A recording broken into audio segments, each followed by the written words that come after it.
The village was alive with whispers the night they cast her out.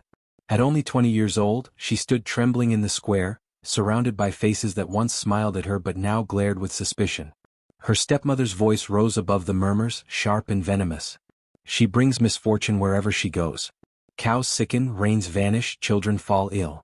The ancestors will not bless us while she remains among us. The elders, fearful of losing what little harmony still clung to the village, made their judgment. She is not to remain within our walls. Let her dwell where none dare linger, the old well on the far side of the fields. Let the darkness there consume her if she is indeed cursed. Gasps echoed. No one lived near the old well. It was a place children were warned never to go, a ruin of stone and shadow where grass grew too thin and the air always felt too cold. Some said the well was bottomless. Others claimed voices had been heard rising from it at night, voices of the thirsty dead. Her stepmother smiled thinly as the girl was shoved forward, carrying nothing but a mat and a clay pot. "Go," the elder said, "and trouble us no more." The path stretched long beneath her feet, the ground hard as bone. She walked with her head lowered, but she could feel the stairs burning into her back until the huts of the village faded from sight. At last she reached it, the old well. Stones, cracked and worn, circled the dark mouth of the earth.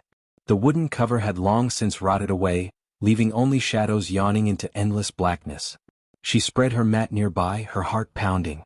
The night was alive with crickets and owls, but here, beside the well, all sound seemed muted, as though the world itself held its breath.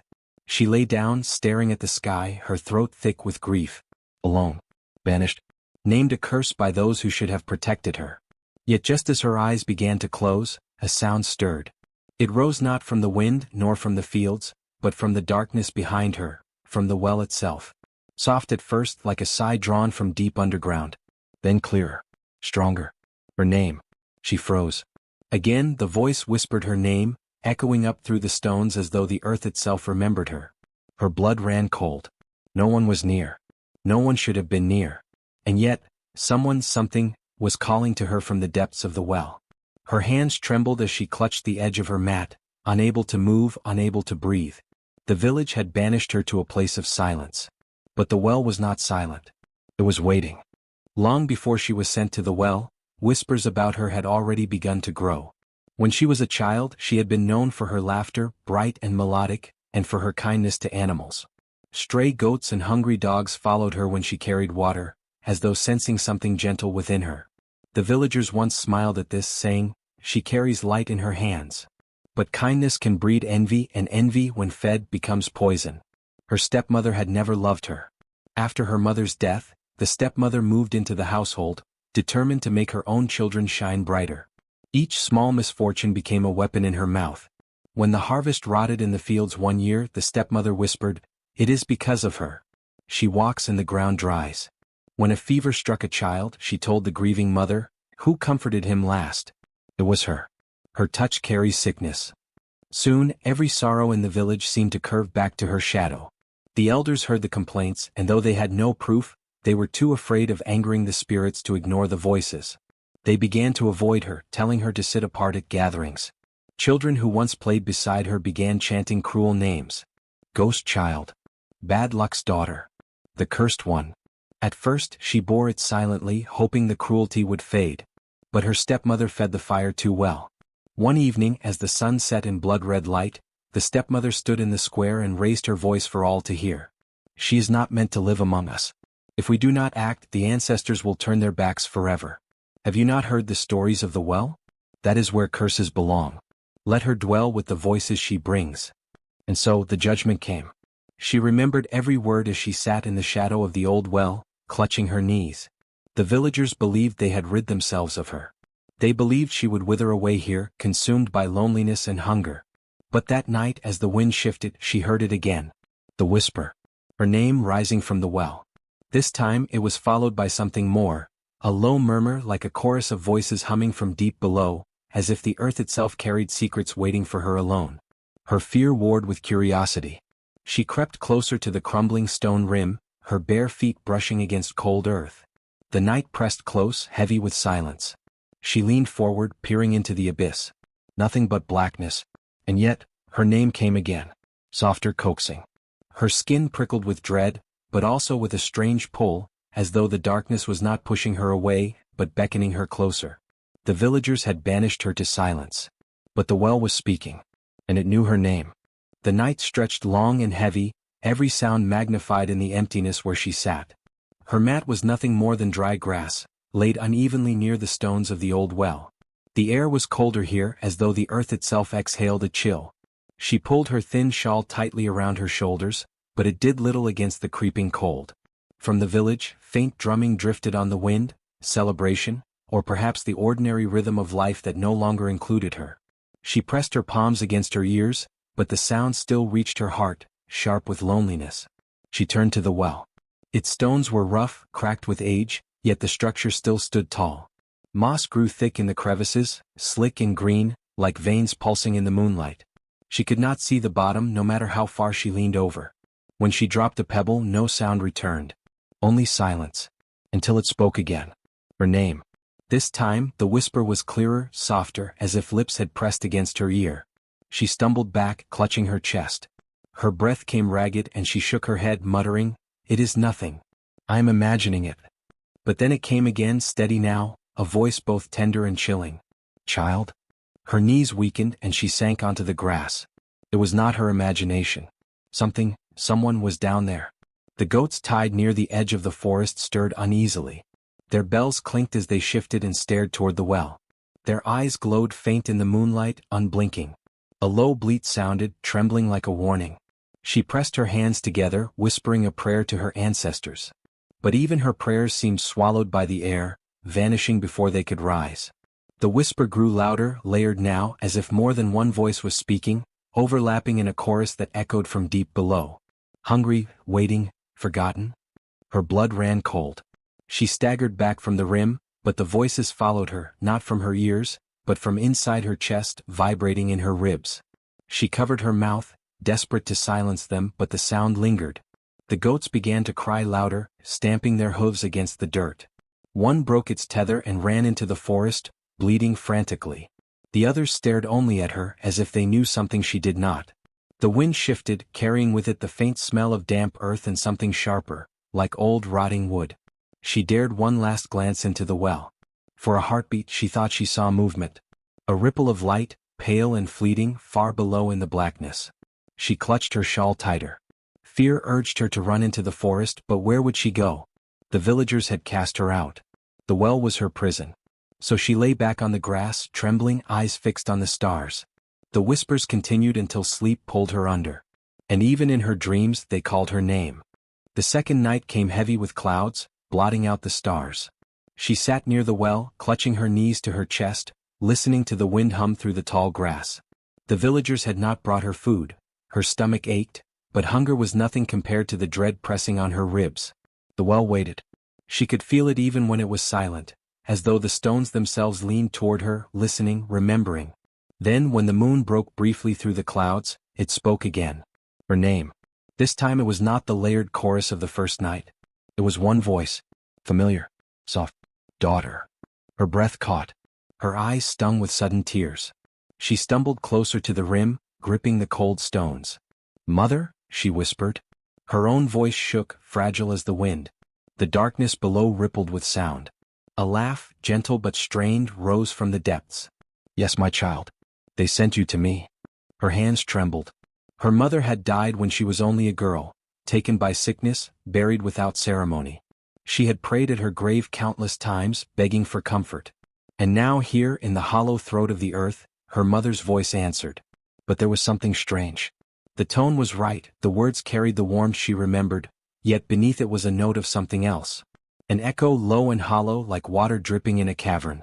"Why are you here, mother?" she whispered. "Because you are mine," the voice replied. "The living cast you away. The dead remember." Her heart pounded. The goats stirred again, stamping and whining. One pressed against its tether, pulling until the rope dug into the post. They sensed what she could not. She tried to step back from the rim, but her feet felt heavy as though the soil itself held her fast. The voice grew softer, almost pleading. "Do not fear. Come closer. Let me see you." Her fingers tightened on the stone. Every part of her wanted to believe. To believe her mother had been waiting. To believe the well was not a curse but a door. But deep inside, another thought whispered, If this is my mother, why does her voice carry the sound of many? The wind gusted suddenly, carrying with it a spray of cool mist from the well. She gasped, stepping back at last, clutching her chest. The mist clung to her skin like cold hands. From the depths, her name rose again. This time sharper. Hungrier. The goats screamed, their bells clanging until the night rang with panic. She fell to her knees, covering her ears, tears streaking down her ash-stained face.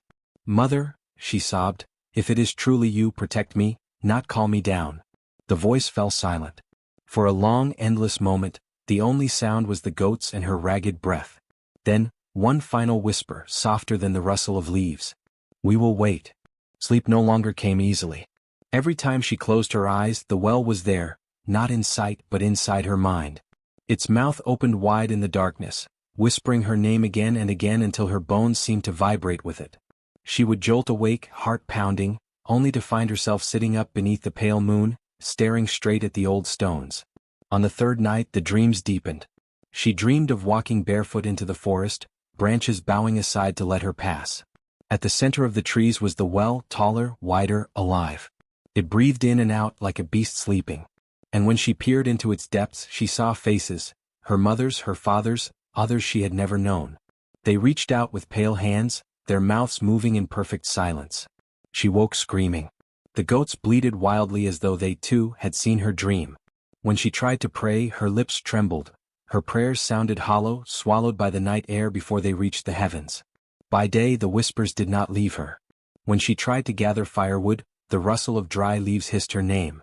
When she bent to drink from a clay pot, the sound of water echoed like 1,000 tiny voices inside her skull. Even the wind, threading through the cracks of her hut, carried words she could not escape. The villagers avoided her completely. Children no longer came to throw stones. Men no longer spat when they passed.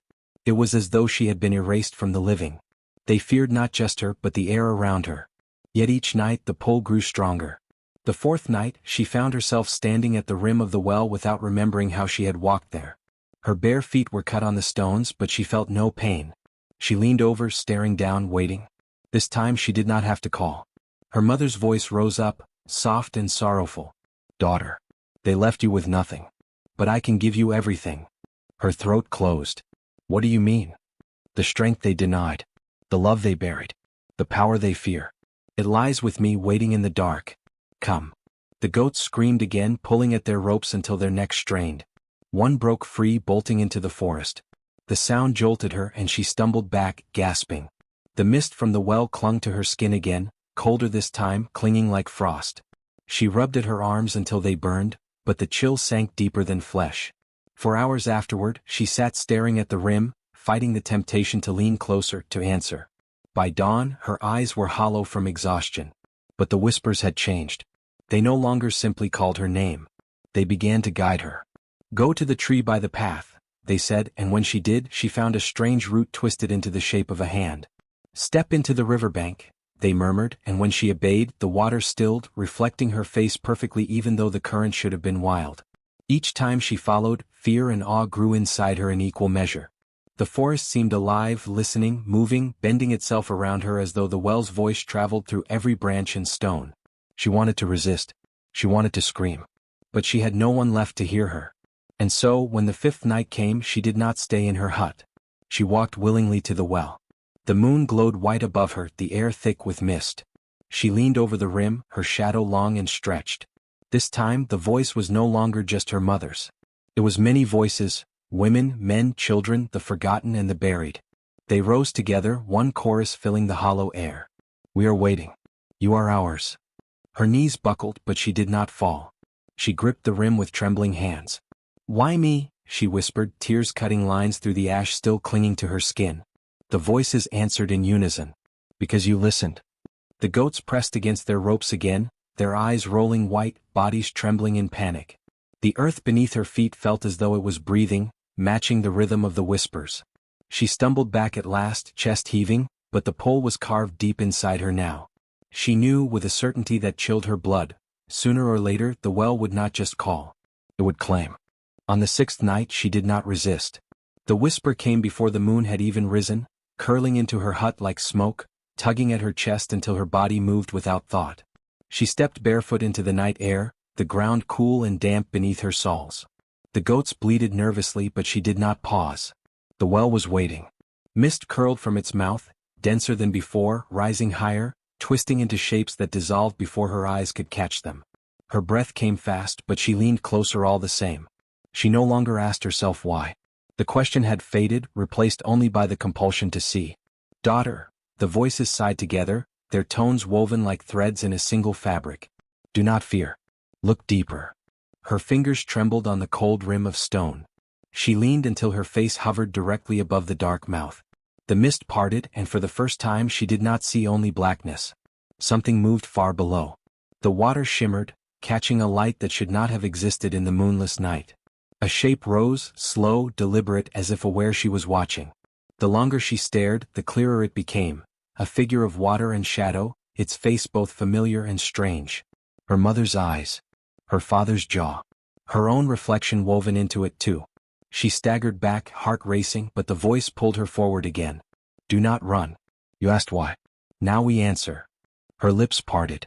No sound emerged, yet the figure seemed to understand her silence. "They cast you away," it whispered, though its mouth did not move. The words bloomed inside her skull. "They banished you here so they would not hear your cries. But the well remembers every name, every pain, every betrayal." Her body trembled. What do you want from me?" The figure shifted, the water rippling around it like skin.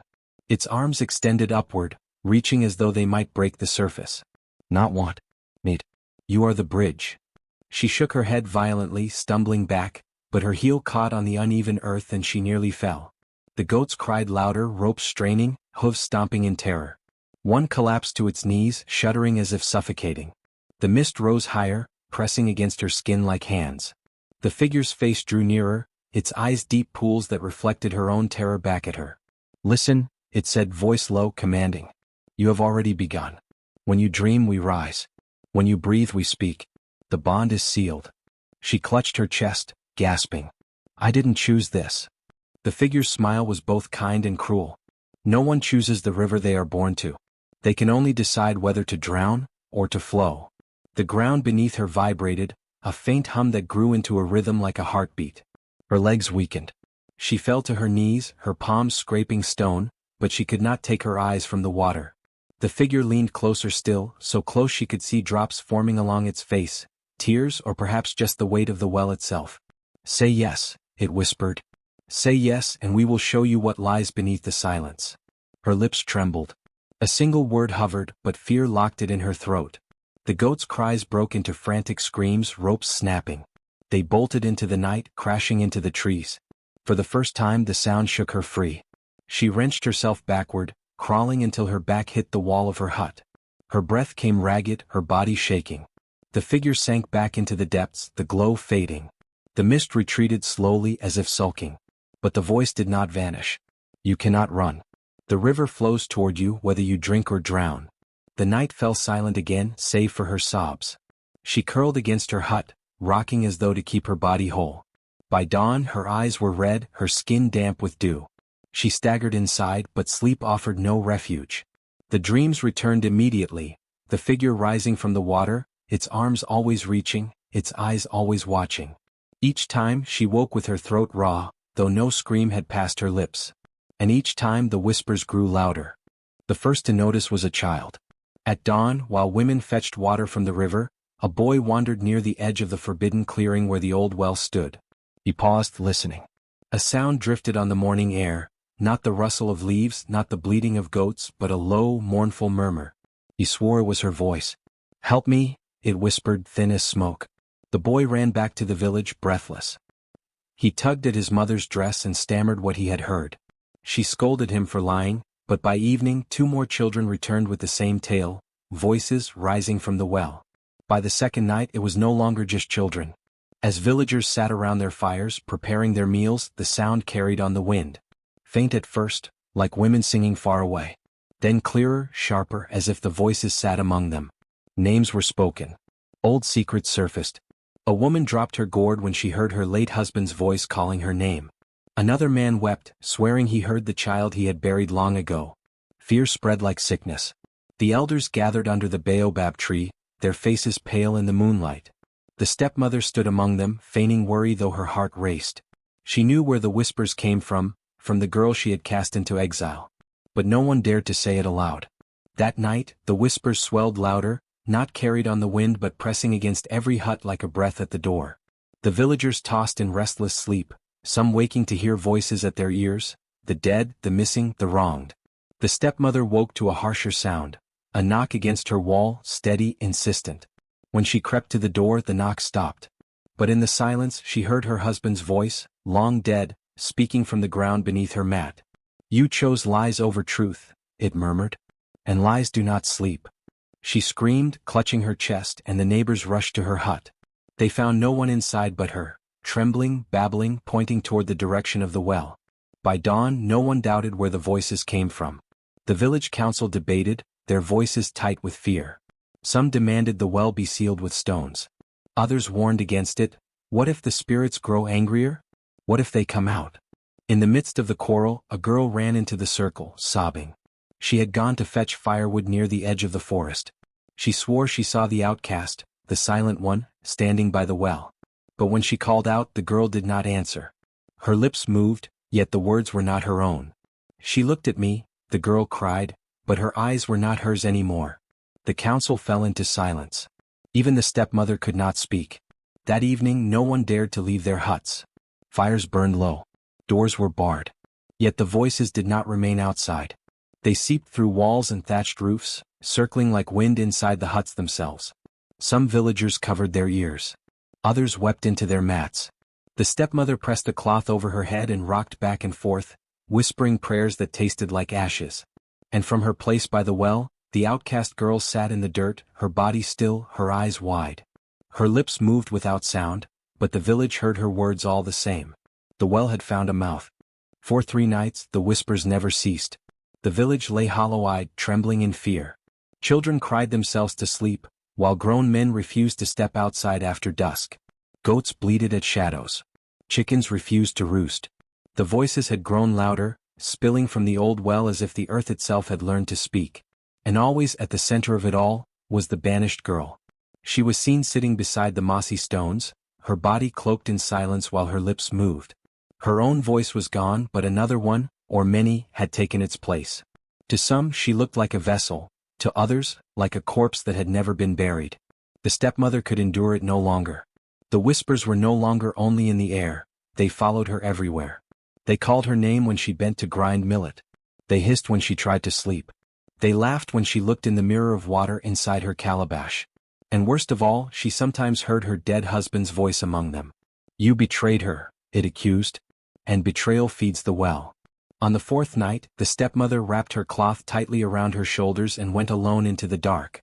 The path to the well wound like a serpent through the grass. The villagers had forbidden themselves from going there, but fear burned hotter in her chest than any warning. The night was heavy, the moon veiled, crickets silent as though listening. When she reached the clearing, her legs faltered. The girl sat where she always did, beside the old stones, knees drawn to her chest, face tilted toward the abyss of the well. Her skin was pale with ash and moonlight, her hair tangled by wind. Her lips moved slowly, steadily, but no sound came from her mouth. The sounds came from everywhere else. Dozens of voices swelled and sank. Men, women, children, laughter, screams. The dead, the living, the forgotten. They tangled together, weaving a chorus that clung to the air like smoke. The stepmother's breath caught. "Stop this," she hissed. "You shame us. You shame me. I only wanted peace for the village." The girl did not turn. Her head remained bowed, her mouth moving. And then the voices shifted. They hushed like a crowd awaiting a spectacle. From the well came one voice, sharp, heavy, echoing, that made the stepmother's knees buckle. "Peace," it thundered. "You threw innocence to the dark. You dressed cruelty in the name of order. Shall we show you peace?" The stepmother fell to her knees, clutching the dirt. "It was not my fault," she gasped. The council agreed. The people demanded it. "I only—" But the voices roared over her. "Lies. You planted the seed. You whispered poison. You led them to cast her down." The girl lifted her head then, her eyes catching the faint gleam of moonlight. They were not the eyes of a daughter, nor even of the living. They reflected the depth of the well itself, bottomless, black, endless. The stepmother crawled backward, trembling. "Please," she begged, I am your mother? The voices cut her off with laughter, a thousand cruel echoes that shook the stones of the well. The girl's lips curved into something like a smile, though it held no warmth. From the well her dead husband's voice rose, slow and bitter. You call yourself mother, yet you buried her while she still breathed. You call yourself wife, yet you betrayed even me. You call yourself woman, yet you have no name among the living anymore. The stepmother screamed, clapping her hands over her ears, but it was no use. The whispers were inside her head, flooding her skull, filling her lungs. She gagged, choking on air that was no longer hers. The girl finally spoke, not with her own voice, but with the countless ones that lived inside her. You named her outcast. We name you guilty. The ground trembled. From the cracks between the stones of the well, cold air rushed out, carrying with it the scent of damp earth and rot. The stepmother stumbled to her feet, trying to run, but her legs betrayed her. She fell face first before the girl, gasping like a fish out of water. And then the goats began to bleat in the distance. Dogs howled. The whole village seemed to stir awake as if the night itself was listening. The girl rose slowly, her body thin and shaking, but her shadow stretched impossibly long, reaching toward the stepmother. The voices hissed their final words. You gave her to the well. Now the well takes you. The stepmother's screams split the night. By morning the villagers found her mat empty. Some claimed she had fled. Others whispered they had seen her being dragged, not by hands but by shadows, down into the well's mouth. But the girl remained there, seated once more beside the stones, silent, staring, waiting. The night after the stepmother vanished, no one slept. The village square was filled with whispers and fearful eyes. Mothers clutched their children. Men sharpened spears though no enemy stood before them. Every sound, the snap of a twig, the cry of a bird, made them flinch. For deep in their hearts they knew, the old well had taken one of their own. And the well was not finished. At dusk, a strange wind swept through the huts, carrying the scent of wet earth and decay. Pots cracked without being touched. Doors rattled though no hand struck them. Chickens scattered and goats huddled together, refusing to eat. Then came the voices. They did not whisper as before, they roared. From the direction of the well came cries that rose like thunder, voices of the dead, calling out names. The villagers covered their ears, but it was useless. The names burrowed into their minds one by one. The voices named the elders who had sat beneath the baobab tree and agreed to the girl's banishment. They named the men who laughed when ashes were thrown on her. They named the women who spat at her feet. You cast her away, the voices growled, but you cannot cast us away. Fear spread like fire. Some villagers dropped to their knees, begging forgiveness. Others fled into the fields, but no matter how far they ran, the voices followed, echoing from the ground itself. Near the edge of the forest, the girl sat in her place beside the old well. She had not moved since the night her stepmother disappeared. Her face was pale, unreadable, her lips still. But her shadow trembled as though it carried the weight of many souls. When the elders, trembling, approached her, the ground seemed to pulse beneath their feet. One elder dared to speak. Child, he said though his voice cracked, release us. You have suffered, but we are ready to make peace. At that the girl lifted her gaze. Her eyes glimmered like water at midnight, black and bottomless. When she opened her mouth, it was not her own voice that came, but a chorus of many. Peace, the voices thundered. Where was peace when she begged for mercy? Where was peace when you marked her with shame? Where was peace when you fed her to the well? The elder fell back, clutching his chest. Others wept openly, pressing their foreheads to the dirt. The voices grew louder, swirling through the huts, rattling gourds, snuffing fires. Every mirror of water, calabash, clay pot, even the river's surface, showed not the villagers' faces but hollow eyes and gaping mouths. The well itself began to groan. Its stones shifted, ancient and angry. Some swore they saw pale hands reaching up from its depths, clawing toward the sky. Others claimed they saw faces in the rising mist, the faces of those who had been wronged, buried, or forgotten. And still the girl sat silent. Finally the voices spoke again with the sound of earth cracking open. This village is stained. Its breath is ours. Its nights are ours. Its children will carry our whispers. The villagers screamed. Some tried to flee but the wind knocked them back. Others clung to their huts, praying to ancestors who no longer answered. The judgment of the well had begun.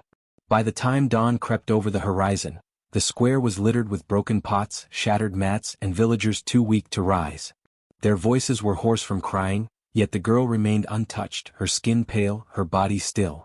Only the well seemed alive, its dark mouth steaming faintly in the morning sun as though it breathed.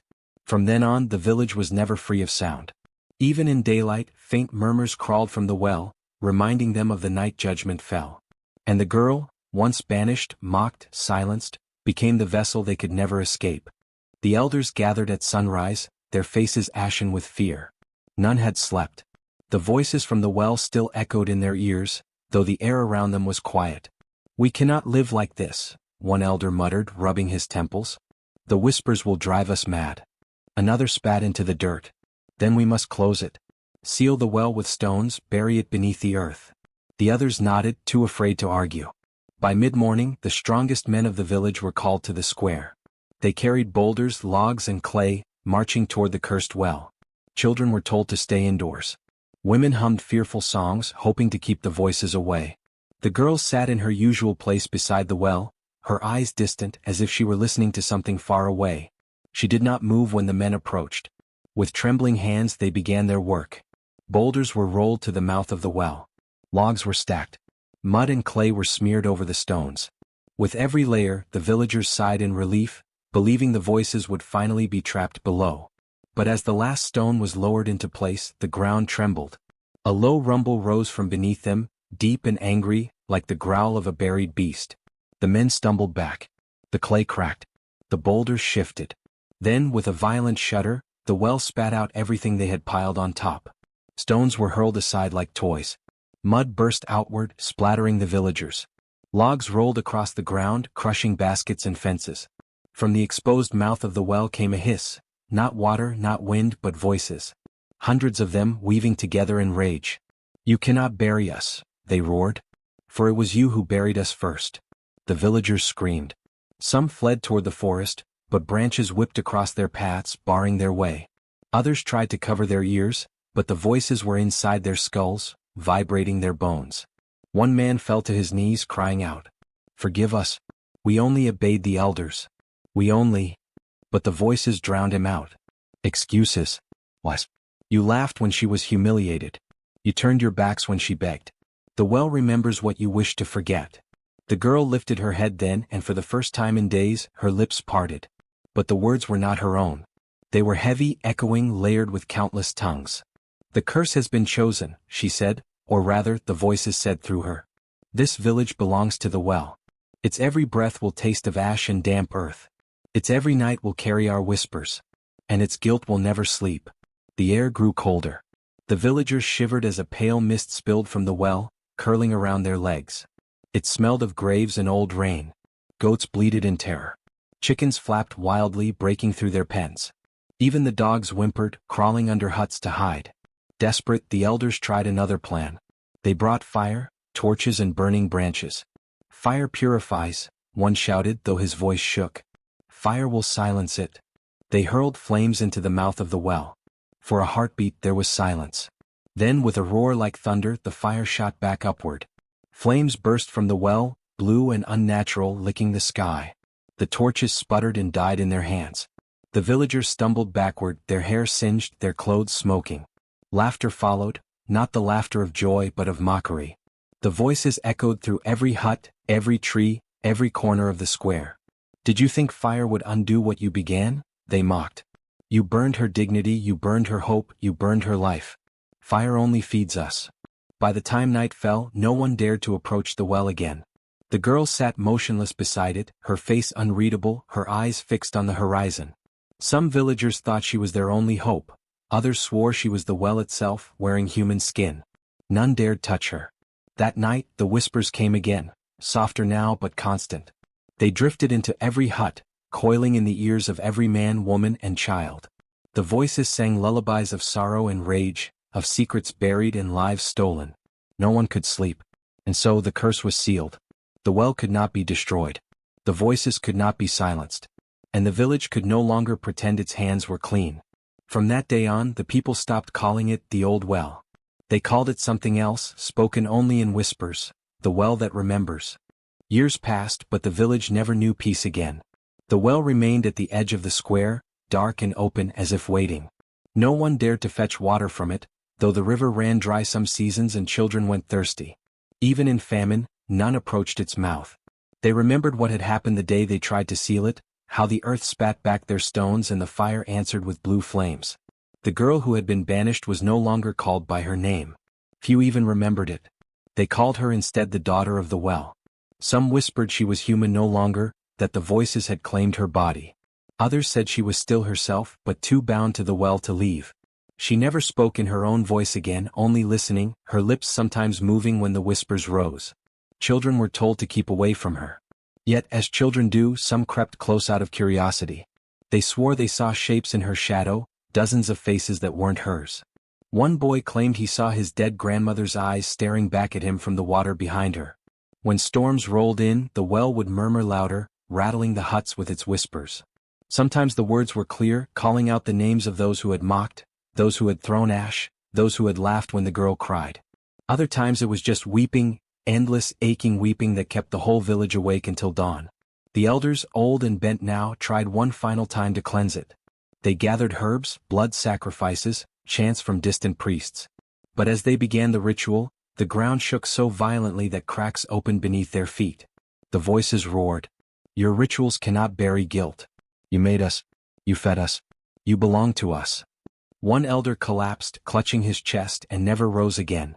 The rest abandoned the ritual in terror. After that, no one tried again. The well became sacred by fear. Families built their huts farther and farther from it until the square itself was abandoned. Grass overtook the dirt paths. The drums of evening gatherings fell silent. The village began to shrink as if the well itself was swallowing life. But the legend grew. Travelers from other lands whispered of a place where the dead still spoke, where a girl sat beside a well with shadows in her eyes. Some came seeking answers, mothers who wanted to hear the voices of lost children, men haunted by guilt, women aching for guidance. They left offerings of food, beads, or cloth at the well's edge, and sometimes they swore they heard their loved ones whisper back. The villagers watched in unease but said nothing. They knew the truth, the well did not give without taking. Those who lingered too long returned pale, hollow-eyed, their voices softer, as though part of them had been pulled below. Some never returned at all. Still the girl remained. She aged slowly or perhaps not at all. Her skin stayed smooth, her hair dark, though her gaze grew heavier with years. Some said she had become the well's guardian. Others said she was its prisoner. No one knew for sure. Generations later, when children misbehaved, their mothers would hush them with a warning. Do not lie. Do not mock. Do not cast blame on the innocent. For the well that remembers will whisper your name. And the children would shiver, for on stormy nights they sometimes heard it. A soft knocking on their doors, followed by the dragging sound of water across the ground. The well was no longer just a place of shame. It was a warning carved into the very land, that cruelty never sinks quietly, that the earth remembers, that voices silenced by injustice will always find their way back. One night, many years after the girl was first cast there, lightning struck the square. It split the sky in half, brighter than day, and for a moment all the villagers saw it. The figure of the girl standing over the well, her face shining with the glow of dozens of other faces, her lips moving in words not her own. When the thunder rolled, the vision faded. But the whispers did not. Even now they say if you stand too close to the well at night, you'll hear them. The names of the guilty, the secrets buried in silence, the cries of those forgotten. And if you are unlucky enough, the whispers might pause, only to ask your name. And when that happens, you must never answer. For the well that remembers does not forget. And it does not forgive.